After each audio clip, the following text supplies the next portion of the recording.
আকাশবাণী কলকাতা স্থানীয় সংবাদ পড়ছি নমামি বসু রুদ্র। প্রথমে বিশেষ খবর। রাজ্যে এসআইআর প্রক্রিয়া কোনোভাবে ব্যাহত করা যাবে না বলে সুপ্রিম কোর্ট স্পষ্ট জানিয়েছে। শুনানি পর্বে নথি যাচাই বা স্ক্রুটিনির সময়সীমা আরও এক সপ্তাহ বাড়ানোর নির্দেশ দিয়েছে সুপ্রিম কোর্ট। এসআইআর প্রক্রিয়ায় হিংসার ঘটনা নিয়ে রাজ্য পুলিশের মহানির্দেশককে শোকজ নোটিশ জারি করেছে সর্বোচ্চ আদালত। আসন্ন বিধানসভা ভোট প্রস্তুতি নিয়ে আলোচনা করতে রাজ্যের মুখ্য নির্বাচনী আধিকারিক আজ নির্বাচন কমিশনের সঙ্গে বৈঠকে বসছেন। এসআইআরকে মুখ্যমন্ত্রী মমতা ব্যানার্জি যে ভিকটিম কার্ড হিসেবে ব্যবহার করার চেষ্টা করেছিলেন, সুপ্রিম কোর্টের রায়ে তা নষ্ট হয়ে গেছে বলে বিজেপি মন্তব্য করেছে। উচ্চ মাধ্যমিকে চতুর্থ তথা চূড়ান্ত সেমিস্টার শুরু হচ্ছে আগামী 12 ফেব্রুয়ারি। নেওয়া হয়েছে একগুচ্ছ ব্যবস্থা। মাঘের শেষে রাজ্য জুড়ে ধীরে ধীরে বাড়তে চলেছে তাপমাত্রা। আসছে বিস্তারিত খবরে। রাজ্যে এসআইআর প্রক্রিয়া কোনোভাবে ব্যাহত করা যাবে না বলে সুপ্রিম কোর্ট স্পষ্ট জানিয়েছে। এসআইআর প্রক্রিয়ার বিরোধিতা করে নির্বাচন কমিশন এবং রাজ্যের মুখ্য নির্বাচনী আধিকারিকের বিরুদ্ধে মুখ্যমন্ত্রী মমতা ব্যানার্জির দায়ের করা মামলায় প্রধান বিচারপতি সূর্যকান্ত, বিচারপতি জয়মাল্য বাগচি এবং বিচারপতি বিপুল এম পাঞ্চলির বেঞ্চ গতকাল জানিয়েছে, পদ্ধতিগত বিষয়ে যে কোনো নির্দেশের প্রয়োজন হলে আদালত তার ব্যবস্থা করবে, কিন্তু এসআইআর প্রক্রিয়ায় কোনো রকম প্রতিবন্ধকতা বরদাস্ত করা হবে না। রাজ্যের শাসক দলের কাছে সুপ্রিম কোর্টের এই নির্দেশ বড় ধাক্কা বলে রাজনৈতিক মহল মনে করছে। এদিকে এসআইআর প্রক্রিয়া চলতি শুনানি পর্বে নথি যাচাই বা স্ক্রুটিনির সময়সীমা আরও এক সপ্তাহ বাড়ানোর নির্দেশ দিয়েছে সুপ্রিম কোর্ট। আজ বিকেল 5টার মধ্যে রাজ্যকে 8,505 জন গ্রুপ বি আধিকারিকের নাম ইআরওদের কাছে পাঠিয়ে দিতে হবে। সেই তালিকা থেকে নির্বাচন কমিশন যাদের কাজে লাগানো প্রয়োজন তাদের মাইক্রো অবজারভার হিসেবে নিয়োগ করতে পারবে। এই আধিকারিকরা লজিক্যাল ডিসক্রিপেন্সি সংশোধনের কাজে ইআরও এবং এইআরওকে সাহায্য করবে বলে শীর্ষ আদালত জানিয়েছে। 14 ফেব্রুয়ারির পর আরও এক সপ্তাহ সময় দেওয়া হবে ইআরওদের, যাতে তারা নথি যাচাই সম্পূর্ণ করে চূড়ান্ত সিদ্ধান্ত নিতে পারেন। তবে গোটা প্রক্রিয়া নিরপেক্ষভাবে করার নির্দেশ দিয়েছে আদালত। কোনোভাবেই তা যেন রাজনৈতিক চাপের মুখে না হয় সে বিষয়টি নিশ্চিত করতে হবে। নির্বাচন কমিশনের অভিযোগ, এসআইআর প্রক্রিয়া চলাকালীন কোনো অপরাধমূলক ঘটনা ঘটলে তার এফআইআর করার আর্জি জানানো হলেও তা কার্যকর হচ্ছে না। এসআইআর চালু হওয়ার পর থেকে রাজ্যের বিভিন্ন জায়গায় অশান্তি ও হিংসার খবর মিলেছে। এর প্রেক্ষিতে রাজ্য পুলিশের মহানির্দেশককে শোকজ করে ব্যক্তিগত হলফনামা তলব করেছে সর্বোচ্চ আদালত। এদিকে রাজ্যে এসআইআর প্রক্রিয়ার ভবিষ্যৎ রূপরেখা এবং আসন্ন বিধানসভা ভোট প্রস্তুতি নিয়ে আলোচনা করতে রাজ্যের মুখ্য নির্বাচনী আধিকারিক মনোজ কুমার আগরওয়াল আজ নির্বাচন কমিশনের পূর্ণাঙ্গ বেঞ্চের সঙ্গে বৈঠকে বসছেন। এসআইআর নিয়ে সুপ্রিম কোর্টের একাধিক নির্দেশের পর গত রাতেই দিল্লি রওনা হয়েছেন রাজ্যের মুখ্য নির্বাচনী আধিকারিক। এদিকে কলকাতা বিমানবন্দরে সাংবাদিকদের প্রশ্নের উত্তরে তিনি জানিয়েছেন, চলতি মাসের মধ্যেই চূড়ান্ত ভোটার তালিকা প্রকাশ করার ব্যাপারে কমিশন সব রকম পদক্ষেপ নিচ্ছে। এর আগে গতকাল সুপ্রিম কোর্টের রায়ের পর চূড়ান্ত ভোটার তালিকা প্রকাশের সময়সীমা আরও পিছোতে পারে বলে শ্রী আগরওয়াল জানিয়েছিলেন। তিনি বলেন, সুপ্রিম কোর্টের নির্দেশ মতো এসআইআর এর তথ্য যাচাইয়ের কাজ আরও 7 দিন বাড়ানো হলে 21 ফেব্রুয়ারির আগে চূড়ান্ত ভোটার তালিকা প্রকাশ করা সম্ভব হচ্ছে না। অন্যদিকে জমা পড়া নথির তথ্য যাচাইয়ের পাশাপাশি শুনানি প্রক্রিয়া চালিয়ে যাওয়া হবে বলে রাজ্যের মুখ্য নির্বাচনী আধিকারিকের দপ্তর সূত্রে জানা গেছে।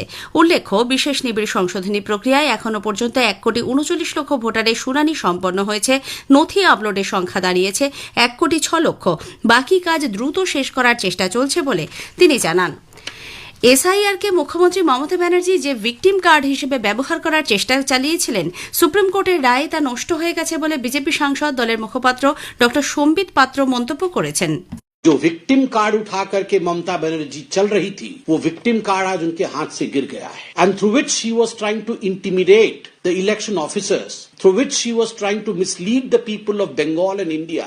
That victim card has fallen down from the hand of Miss Mamata Banerjee today. But I still doubt the nature of Mamata Banerjee and the unpredictiveness of Mamata Banerjee is such that we have often seen in the past that despite the court rulings, she has travelled the path of violence and non-cooperation.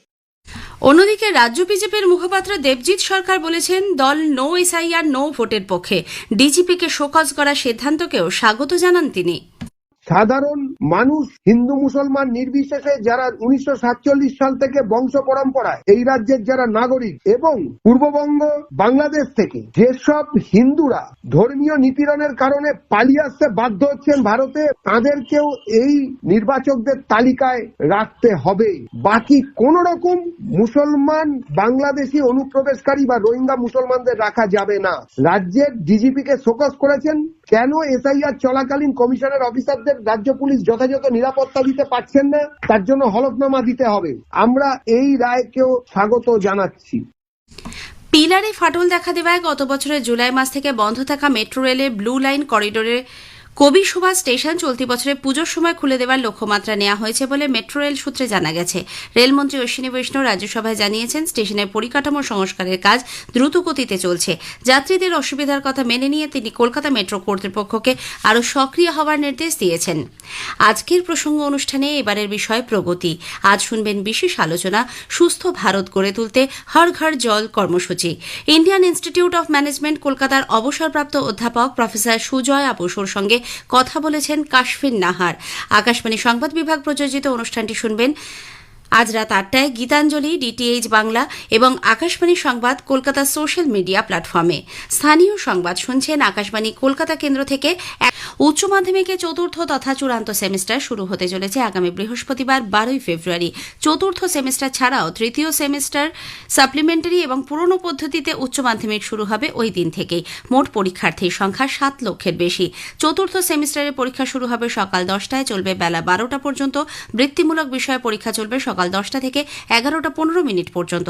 তৃতীয় সেমিস্টারের supplementary পরীক্ষা চলবে দুপুর 1টা থেকে 2:15 পর্যন্ত এবং পুরনো পদ্ধতির উচ্চ মাধ্যমিক চলবে সকাল 10টা থেকে 1:15 পর্যন্ত। বিদ্যাসাগর ভবনে গতকাল এক সাংবাদিক বৈঠকে উচ্চ মাধ্যমিক শিক্ষা সংসদের সভাপতি চিরঞ্জীব ভট্টাচার্য জানান, এবার 104টি পরীক্ষা কেন্দ্রকে স্পর্শকাতর হিসেবে চিহ্নিত করা হয়েছে। ছাত্রছাত্রী এবং অভিভাবকদের উদ্দেশ্যে আমাদের অনুরোধ, অসাধু চক্র ছাত্রছাত্রীদের বিভ্রান্ত করার চেষ্টা করতে, সেই জন্য কোনো গুজবে কান না দিয়ে তারা যেন শান্তভাবে পরীক্ষা দেয়। সুরক্ষা ক্ষেত্রে সমস্ত রকম ব্যবস্থা নেওয়া হয়েছে। কোয়েশ্চেন পেপারের সিকিউরিটি একদম স্টেট অফ দি আর্ট যেরকম সিকিউরিটি ছিল গত বছর, গতবারে আমি বলতে চাইছি সেমিস্টার 3, ঠিক সেরকম ব্যবস্থাই থাকবে। অন্যদিকে এসআইআর প্রক্রিয়ার জন্য অনেক শিক্ষক ব্যস্ত থাকা এবার চতুর্থ সেমিস্টারের পরীক্ষায় পরিদর্শক হিসেবে প্রাথমিক ও উচ্চ মাধ্যমিক শিক্ষকদের দায়িত্ব দেওয়া হতে পারে। প্রাথমিক শিক্ষকদের পরিদর্শক হিসেবে নিয়োগের জন্য শিক্ষা দপ্তরে আবেদন জানানো হবে বলে শ্রী ভট্টাচার্য জানান। আসন্ন উচ্চ মাধ্যমিক পরীক্ষার দিনগুলিতে পরীক্ষার্থীদের সুবিধায় যানজট এড়াতে কলকাতা পুলিশ তাদের নির্ধারিত এলাকায় যান চলাচল নিয়ন্ত্রণ করবে। আগামী বৃহস্পতিবার 12 তারিখ থেকে 27 তারিখ পর্যন্ত পরীক্ষার দিনগুলিতে জরুরি পণ্য ছাড়া সকাল 6টা থেকে দুপুর 12টা পর্যন্ত পণ্যবাহী যান চলাচল নিয়ন্ত্রণ করা হবে।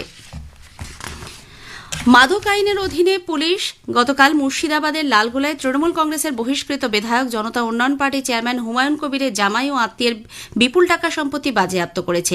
একটি বাড়ি, হোটেল ও বেসরকারি স্কুল সহ এই সম্পত্তির আর্থিক মূল্য 10 কোটি টাকারও বেশি।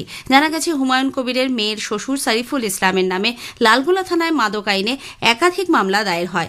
মাদক পাচারের টাকায় এই সম্পত্তি গড়ে উঠেছে বলে অভিযোগ। নদিয়ার কোতোয়ালি থানার সেনপুর গ্রামে মৃতের চক্ষুদানকে ঘিরে চাঞ্চল্যকর অভিযোগে একই পরিবারের 6 জনকে গ্রেপ্তার করা হয়ে গেছে। জানা গেছে, গত রবিবার রাবেয়া বিবি নামে এক বৃদ্ধার মৃত্যুর পর পরিবারের তরফে দাবি করা হয় তিনি চক্ষুদান করে গেছেন, কিন্তু স্বেচ্ছাসেবী সংস্থার পক্ষ থেকে কর্নিয়া সংগ্রহ করতে আসলে গ্রামবাসীদের একাংশ চোখ বিক্রি করা হয়েছে বলে অভিযোগ করেন। ক্ষুব্ধ গ্রামবাসীরা বৃদ্ধার ছেলে আমির চাঁদ শেখের বাড়িতে চড়াও হয়ে মারধর করেন বলে অভিযোগ। গ্রামবাসীদের লিখিত অভিযোগের ভিত্তিতেই পুলিশ আমির সহ 6 জনকে গ্রেপ্তার করেছে। মাঘ মাসের শেষেই রাজ্য জুড়ে ধীরে ধীরে বাড়তে চলেছে তাপমাত্রা। আগামীকাল পর্যন্ত সর্বনিম্ন তাপমাত্রা স্বাভাবিকের কিছুটা কম থাকবে, তবে তারপরে 2 থেকে 3 ডিগ্রি পর্যন্ত তাপমাত্রা বাড়বে বলে আলিপুর আবহাওয়া দপ্তর জানিয়েছে। আজ সর্বনিম্ন তাপমাত্রা রেকর্ড করা হয়েছে 15.2 ডিগ্রি সেলসিয়াস, যা স্বাভাবিকের থেকে 2.5 ডিগ্রি কম। শেষ করার আগে স্থানীয় সংবাদের বিশেষ কিছু অংশ আরও একবার। রাজ্যে এসআইআর প্রক্রিয়া কোনোভাবে ব্যাহত করা যাবে না বলে সুপ্রিম কোর্ট স্পষ্ট জানিয়েছে। এসআইআর প্রক্রিয়ায় হিংসার ঘটনা নিয়ে রাজ্য পুলিশের মহানির্দেশককে শোকজ নোটিশ জারি করেছে সর্বোচ্চ আদালত। আসন্ন বিধানসভা ভোট প্রস্তুতি নিয়ে আলোচনা করতে রাজ্যের মুখ্য নির্বাচনী আধিকারিক আজ নির্বাচন কমিশনের সঙ্গে বৈঠকে বসছেন। উচ্চ মাধ্যমিকে চতুর্থ তথা চূড়ান্ত সেমিস্টার শুরু হচ্ছে আগামী 12 ফেব্রুয়ারি। স্থানীয় সংবাদ শেষ হলো। আকাশবাণী খবর পড়ছি চন্দ্রচূড় সরকার। প্রথমে বিশেষ খবর। প্রধানমন্ত্রী নরেন্দ্র মোদী সেশেলসের জন্য 17,50,00,000 বিশেষ অর্থনৈতিক প্রকল্পগুচ্ছের কথা ঘোষণা করেছেন। দুদেশের মধ্যে স্বাক্ষরিত হয়েছে 7টি সমঝোতা স্মারকপত্র। রাষ্ট্রপতি দ্রৌপদী মুর্মু সেশেলসের রাষ্ট্রপতি ডক্টর প্যাট্রিক হারমিনিকে এক নৈশভোজে আপ্যায়িত করে বলেছেন, সেশেলসের সঙ্গে ভারতের সম্পর্ক পারস্পরিক আস্থা ও বিশ্বাস, গণতন্ত্র এবং বহুত্ববাদের উপর ভিত্তি করেই গড়ে উঠেছে। কেন্দ্রীয় স্বরাষ্ট্রমন্ত্রী অমিত শাহ আজ নতুন দিল্লিতে সাইবার অপরাধ মোকাবিলা এবং বাস্তুতন্ত্র বিষয়ে এক জাতীয় সম্মেলনে ভাষণ দেবেন। এসআইআর প্রক্রিয়ার রূপরেখা এবং বিধানসভা নির্বাচনের প্রস্তুতি নিয়ে আলোচনা করতে পশ্চিমবঙ্গের মুখ্য নির্বাচনী আধিকারিক মনোজ কুমার আগরওয়াল আজ নির্বাচন কমিশনের পূর্ণাঙ্গ বেঞ্চের সঙ্গে বৈঠকে বসছেন। রাজ্যে এসআইআর প্রক্রিয়াকে কোনোভাবেই ব্যাহত করা যাবে না বলে সুপ্রিম কোর্ট স্পষ্ট জানিয়েছে। মহারাষ্ট্রে জেলা পরিষদ নির্বাচনে বিজেপি নেতৃত্বাধীন মহাজোট 731টি আসনের মধ্যে 552টিতে জয়লাভ করেছে। আগামী 15 ফেব্রুয়ারি কলম্বোতে ভারতের বিরুদ্ধে পুরুষদের টি-20 ক্রিকেট বিশ্বকাপের ম্যাচে পাকিস্তান খেলবে বলে আইসিসি জানিয়েছে। আসছি বিস্তারিত খবরে। প্রধানমন্ত্রী নরেন্দ্র মোদী সেশেলসের জন্য 17,50,00,000 বিশেষ অর্থনৈতিক প্যাকেজ বা প্রকল্পগুচ্ছের কথা ঘোষণা করেছেন। নতুন দিল্লিতে গতকাল সেশেলসের রাষ্ট্রপতি ডক্টর প্যাট্রিক হারমিনির সঙ্গে দ্বিপাক্ষিক বৈঠকের পর এক যৌথ সাংবাদিক সম্মেলনে শ্রী মোদী বলেন, এই প্যাকেজের মাধ্যমে সামাজিক আবাসন, বৃত্তিগত প্রশিক্ষণ, স্বাস্থ্য, প্রতিরক্ষা, ই-মোবিলিটি ও সামুদ্রিক নিরাপত্তার ক্ষেত্রে সহায়তা করা সম্ভব হবে। इस दिशा में आगे बढ़ते हुए $175 मिलियन के स्पेशल इकोनॉमिक पैकेज की घोषणा करने जा रहे हैं। यह पैकेज सोशल हाउसिंग, ई मोबिलिटी, वोकेशनल ट्रेनिंग, स्वास्थ्य, रक्षा और मैरीटाइम सिक्योरिटी जैसे क्षेत्रों में ठोस परियोजनाओं को सपोर्ट देगा। इन पहलों से सेशेल्स के लोगों, विशेषकर युवाओं के लिए रोजगार और कौशल के नए अवसर सृजित होंगे। सेशेल्स की कैपेसिटी बिल्डिंग में भारत के आईटेक प्रोग्राम की महत्वपूर्ण भूमिका रही। এছাড়াও ভারত ও সেশেলস স্বাস্থ্য, ইলেকট্রনিক্স ও তথ্য প্রযুক্তি, আবহাওয়া বিজ্ঞান ও সুপ্রশাসনের মতো বিভিন্ন ক্ষেত্রে 7টি সমঝোতা স্মারকপত্রে স্বাক্ষর করেছে। প্রধানমন্ত্রী বলেন, ভারত ও সেশেলস শুধুমাত্র ভৌগোলিক দিক থেকে সংযুক্ত নয়, দুদেশের মধ্যে আছে ঐতিহাসিক বন্ধন এবং পারস্পরিক আস্থা, বিশ্বাস ও আগামী দিনে একে অন্যের সঙ্গে ভাগ করে নেওয়ার দূরদর্শী দৃষ্টিভঙ্গি। সেশেলসের রাষ্ট্রপতি ডক্টর প্যাট্রিক হারমিনি বলেন, তার এই সফর দুদেশের মধ্যে দীর্ঘস্থায়ী বন্ধুত্ব ও পারস্পরিক আস্থা ও বিশ্বাসকেই প্রতিফলিত করে। উভয় দেশ আগামী 5 বছরের সহযোগিতার নতুন দৃষ্টিভঙ্গি গ্রহণ করেছে। ডিজিটাল রূপান্তরের জন্য সফল ডিজিটাল সমাধানের লক্ষ্যে স্বাক্ষর করেছে সমঝোতা স্মারকপত্র।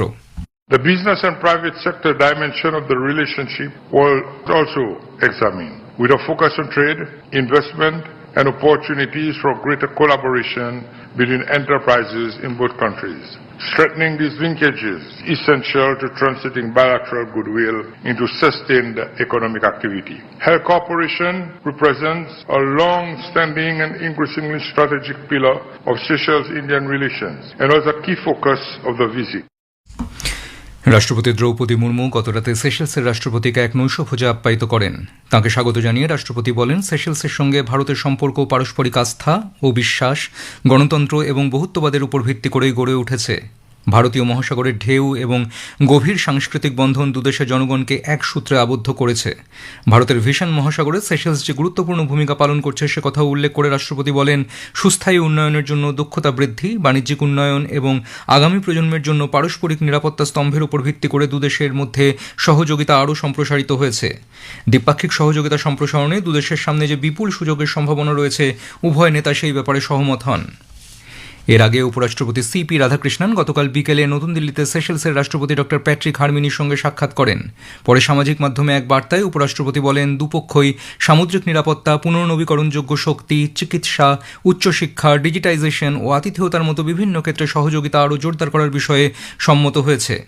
উল্লেখ্য, গত বছর অক্টোবরে রাষ্ট্রপতির কার্যভার গ্রহণের পর ডক্টর প্যাট্রিক হারমিনির এটি প্রথম ভারত সফর। বিদেশ সচিব বিক্রম মিস্ত্রি বলেছেন, ভারত ও সেশেলসের সঙ্গে তার সম্পর্ককে দক্ষতা বৃদ্ধি, সমুদ্র অর্থনীতি সংক্রান্ত উদ্যোগ, সামুদ্রিক নিরাপত্তা এবং স্বাস্থ্যসেবা ক্ষেত্রে গুরুত্বপূর্ণ অংশীদার হিসেবে গণ্য করে থাকে। নতুন দিল্লিতে গতকাল দুদেশের মধ্যে বিভিন্ন ক্ষেত্রে 7টি সমঝোতা স্মারকপত্রে স্বাক্ষরের পর এক সাংবাদিক সম্মেলনে বিদেশ সচিব বলেন, ভারত সেশেলসের বিভিন্ন উন্নয়ন প্রকল্পের শরিক হয়েছে। স্বাস্থ্য, ইলেকট্রনিক্স ও তথ্য প্রযুক্তি, আবহাওয়া বিজ্ঞান ও সুপ্রশাসনের মতো বিভিন্ন ক্ষেত্রে 7টি সমঝোতা স্মারকপত্র স্বাক্ষর করেছে। প্রধানমন্ত্রী নরেন্দ্র মোদী সেশেলসের জন্য যে $17.50 কোটি বিশেষ অর্থনৈতিক প্যাকেজের কথা ঘোষণা করেছেন তার উল্লেখ করে বিক্রম মিস্ত্রি বলেন, সে দেশের স্বাস্থ্য পরিষেবার উন্নয়নে ভারত 10টি অ্যাম্বুলেন্স দেবে। To leaders, they announced the India-Seychelles joint vision for sustainability, economic growth and security through enhanced linkages, outlining future axes for cooperation between the two countries. The document has detailed sections on trade and economic cooperation, digital and financial exchanges, cooperation in the fields of energy, health, defense and maritime security, and also cooperation in various regional and multilateral fora that both countries are members of. প্রধানমন্ত্রী নরেন্দ্র মোদী গতকাল মরিশাসের প্রধানমন্ত্রী নবীন চন্দ্র রামগুলামের সঙ্গে টেলিফোনে কথা বলেন। সামাজিক মাধ্যমে এক পোস্টে শ্রী মোদী বলেন, দুই নেতা বিশেষ ঐতিহাসিক ও জনকেন্দ্রিক সম্পর্ক আরও মজবুত করে তোলার বিষয়ে নিজেদের দায়বদ্ধতার কথা পুনর্ব্যক্ত করেছেন। বিভিন্ন ক্ষেত্রে সহযোগিতার অগ্রগতিরও পর্যালোচনা করেন তারা। কেন্দ্রীয় কৃষিমন্ত্রী শিবরাজ সিং চৌহান বলেছেন, ভারত মার্কিন যুক্তরাষ্ট্র বাণিজ্য চুক্তি জাতীয় স্বার্থে নেওয়া সর্বোত্তম চুক্তি হিসেবে গণ্য হবে। এর মধ্য দিয়ে কৃষকদের স্বার্থ সম্পূর্ণ রক্ষা করা সম্ভব হয়েছে। কৃষিমন্ত্রী বলেন, এই বাণিজ্য চুক্তি ভারতের কৃষক, মহিলা এবং যুব সম্প্রদায়ের স্বপ্নকে এক নতুন উচ্চতায় নিয়ে যেতে সহায়ক হবে। কেন্দ্রীয় স্বরাষ্ট্রমন্ত্রী অমিত শাহ আজ নতুন দিল্লিতে সাইবার অপরাধ মোকাবিলা এবং বাস্তুতন্ত্র বিষয়ে এক জাতীয় সম্মেলনে ভাষণ দেবেন। এই উপলক্ষে স্বরাষ্ট্রমন্ত্রী কেন্দ্রীয় তদন্ত ব্যুরো সিবিআই এর নতুন সাইবার অপরাধ শাখার উদ্বোধন করবেন। এছাড়া স্বরাষ্ট্রমন্ত্রকের S4C ড্যাশবোর্ডেরও উদ্বোধন করবেন তিনি। সংসদের উভয় সভায় গতকাল 2026-27 অর্থবর্ষের কেন্দ্রীয় বাজেট নিয়ে আলোচনা হয়, কিন্তু আলোচনা অমীমাংসিত থাকে। আজ তা আবার চলবে। রাজ্যসভায় এর সূত্রপাত করে কংগ্রেস সাংসদ পি চিদম্বরম দেশের অর্থনীতির বৃদ্ধির হার নিয়ে প্রশ্ন তুলে বলেন, 2023-24-এর ন্যূনতম বিকাশ হার যেখানে 12% ছিল, 2024-25-এ তা 9.8% নেমে এসেছে। আলোচনায় অংশ নিয়ে বিজেপি সাংসদ অরুণ সিং বলেন, বাজেটের আকার 3 গুণ বৃদ্ধি পেয়ে 53 লক্ষ কোটি টাকায় পৌঁছেছে। ইউপিএ শাসনকালে যা ছিল 16 লক্ষ কোটি টাকারও বেশি। এদিকে বিরোধীদের হই হট্টগোলের জেরে লোকসভার অধিবেশন দফায় দফায় ব্যাহত হওয়ার পর দিনের মতো মুলতবি হয়ে যায়। সংসদ বিষয়ক মন্ত্রী কিরেন রিজিজু লোকসভার কাজে ব্যাঘাত ঘটানোর জন্য কংগ্রেসের সমালোচনা করেছেন। নতুন দিল্লিতে গতকাল তিনি সাংবাদিকদের বলেন, কংগ্রেস সদস্যদের অশালীন আচরণের কারণে রাষ্ট্রপতির অভিভাষণের ওপর ধন্যবাদসূচক প্রস্তাব নিয়ে আলোচনা সম্ভব হচ্ছে না। আজকের প্রসঙ্গ অনুষ্ঠানে এবারের বিষয় প্রগতি। আজ শুনবেন বিশেষ আলোচনা, সুস্থ ভারত গড়ে তুলতে হর ঘর জল কর্মসূচি। ইন্ডিয়ান ইনস্টিটিউট অব ম্যানেজমেন্টের কলকাতার অবসরপ্রাপ্ত অধ্যাপক প্রফেসর সুজয়া বসুর সঙ্গে কথা বলেছেন কাশফিন নাহার। আকাশবাণীর সংবাদ বিভাগ প্রযোজিত অনুষ্ঠানটি শুনবেন রাত 8টায় গীতাঞ্জলি, DTH বাংলা এবং আকাশবাণী সংবাদ কলকাতার সোশ্যাল মিডিয়া প্ল্যাটফর্মে। খবর শুনছেন আকাশবাণী থেকে। পশ্চিমবঙ্গে এসআইআর প্রক্রিয়ার ভবিষ্যৎ রূপরেখা এবং আসন্ন বিধানসভা নির্বাচনের প্রস্তুতি নিয়ে আলোচনা করতে রাজ্যের মুখ্য নির্বাচনী আধিকারিক মনোজ কুমার আগরওয়াল আজ নির্বাচন কমিশনের পূর্ণাঙ্গ বেঞ্চের সঙ্গে বৈঠকে বসছেন। এসআইআর নিয়ে সুপ্রিম কোর্টের একাধিক নির্দেশের পর গত রাতে দিল্লি রওনা হয়েছেন তিনি। চলতি মাসের মধ্যে চূড়ান্ত ভোটার তালিকা প্রকাশ করার ব্যাপারে কমিশন সব রকমের পদক্ষেপ নিচ্ছে বলে কলকাতা বিমানবন্দরে সাংবাদিকদের জানান তিনি। মহারাষ্ট্র জেলা পরিষদের নির্বাচনে বিজেপি নেতৃত্বাধীন মহাজোটী 731টি আসনের মধ্যে 552টিতে জয়লাভ করেছে। রাজ্য নির্বাচন কমিশন গতকাল এই ফলাফল ঘোষণা করে। এই জয়ের সুবাদে ক্ষমতাসীন জোট ভারতীয় জনতা পার্টি বিজেপি 225টি আসন দখল করে শীর্ষস্থান পেল। 165টি আসন পেয়ে দ্বিতীয় স্থানে রয়েছে অজিত পাওয়ারের নেতৃত্বাধীন ন্যাশনালিস্ট কংগ্রেস পার্টি। 162টি আসন পেয়ে একনাথ শিন্দের নেতৃত্বাধীন শিবসেনা রয়েছে তৃতীয় স্থানে। কলম্বোয় আগামী 15ই ফেব্রুয়ারি ভারতের বিরুদ্ধে আইসিসি পুরুষদের T20 বিশ্বকাপের বহু প্রতীক্ষিত ম্যাচে পাকিস্তান অংশ নেবে বলে আন্তর্জাতিক ক্রিকেট কাউন্সিল আইসিসি জানিয়েছে। গতরাতে এক বিবৃতিতে আইসিসি জানিয়েছে, পাকিস্তান ক্রিকেট বোর্ডের সঙ্গে আলোচনায় উভয় পক্ষই গঠনমূলক সম্পর্ক বজায় রাখার প্রয়োজনীয়তা স্বীকার করেছে এবং খেলাধুলোর সর্বোত্তম স্বার্থে সততা, নিরপেক্ষতা ও সহযোগিতার মাধ্যমে ঐক্যবদ্ধভাবে এগিয়ে যাওয়ার প্রতিশ্রুতি দিয়েছে। শেষ করার আগে খবরের বিশেষ কিছু অংশ আর একবার। প্রধানমন্ত্রী নরেন্দ্র মোদী সেশেলসের জন্য $17.50 কোটি বিশেষ অর্থনৈতিক প্রকল্পের কথা ঘোষণা করেছেন। দুদেশের মধ্যে স্বাক্ষরিত হয়েছে 7টি সমঝোতা স্মারকপত্র। আগামী 15ই ফেব্রুয়ারি কলম্বোতে ভারতের বিরুদ্ধে পুরুষদের T20 ক্রিকেট বিশ্বকাপের ম্যাচে পাকিস্তান খেলবে বলে আইসিসি জানিয়েছে। খবর শেষ হলো।